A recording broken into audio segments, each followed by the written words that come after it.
हरियाणा के मुख्यमंत्री मनोहर लाल ने शुक्रवार को पीएम मोदी की सुरक्षा में हुई चूक पर कड़ी निंदा की है। इसके साथ ही मुख्यमंत्री ने हरियाणा स्कूल शिक्षा के नियम 134 के तहत मेधावी छात्रों को निजी स्कूलों में प्रवेश देने के लिए इन स्कूलों द्वारा उठाई जा रही प्रतिपूर्ति राशि बढ़ाने की मांग को स्वीकार करते हुए वर्तमान शैक्षणिक सत्र 2021-22 के लिए 200 रुपए फीस बढ़ोतरी की घोषणा भी की है।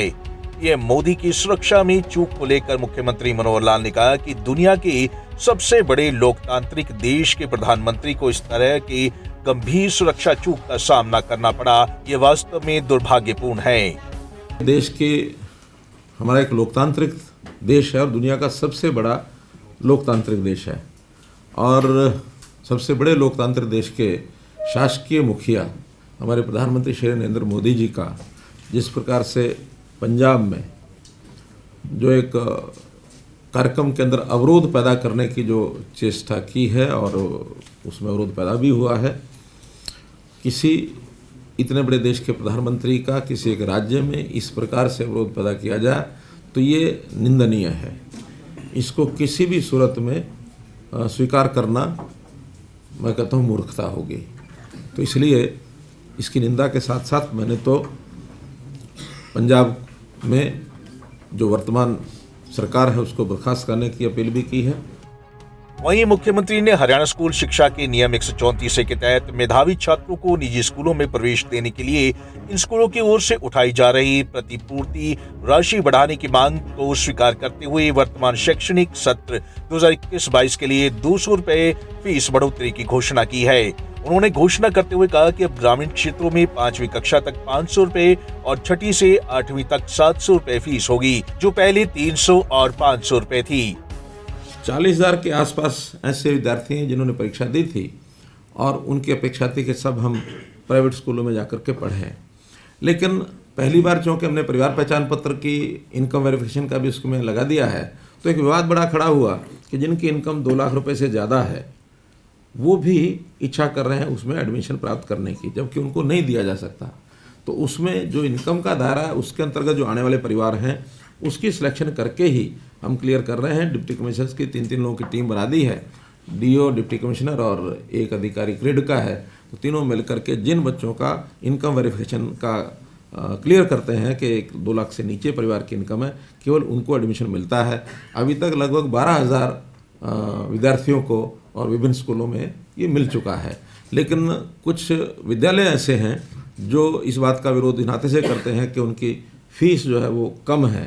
तो इस फीस को भी ध्यान रखते हुए हमने आज ही विचार किया है कि हम उसकी थोड़ी फीस क्यों ना बढ़ा दे दें। अभी तक जो फीस है ग्रामीण क्षेत्र में वो 300 रुपये और 500 रुपया है। 5वीं तक की 300 रुपये है और 6ठी 7वीं 8वीं में 500 रुपया है। शहरों की 500 और 700 है, 5वीं तक 500 है और 6ठी 7वीं 8वीं 700 है। आज से हम उन सब के बच्चों की जो फीस है मासिक फ़ीस 200 रुपया इस फीस में और जोड़ करके और सब बच्चों को प्राइवेट स्कूलों को जो फीस मिलेगी 300-500 के बजाय 500-700 मिलेगी, 500-700 के बजाय 700-900 मिलेगी। तो ऐसा 200 रुपये प्रति बच्चा अर्थात 2400 रुपया प्रति वर्ष का ऐसा इन बच्चों का उनको ज़्यादा मिलेगा।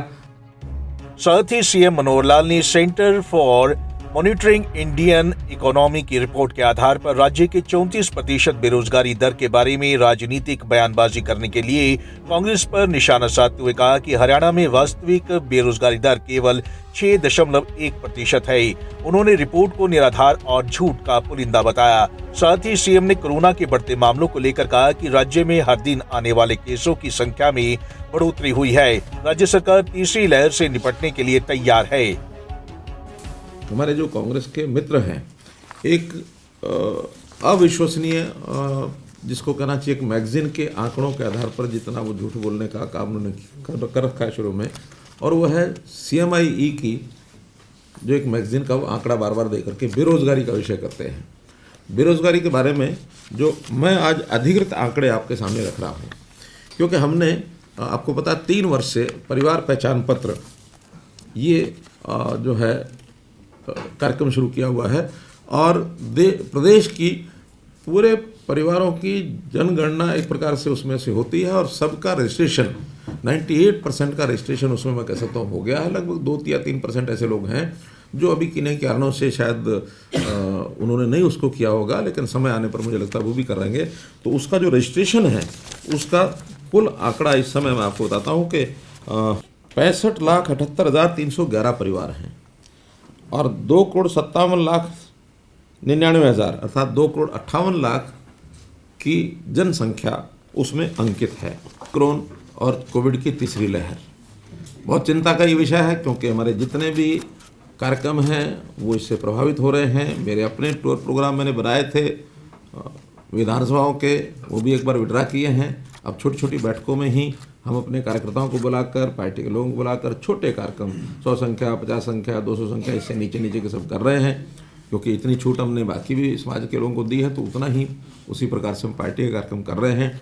तो अभी जो तीसरी लहर आई है, इस लहर में हम देख रहे हैं कि लगभग यानी कल ही 2,500 नए केसेस में आए हैं जो ठीक हो गए और नए आ गए। ऐसे नेट रिजल्ट एक्टिव केसेस अभी 8,000 हैं और 8,000 केसेस में ओमिक्रॉन के जो कुल केसेस आए हैं वो 114 आए हैं, जिसमें से 83 ये ठीक हो चुके हैं और 31 अभी उनमें से एक्टिव हैं।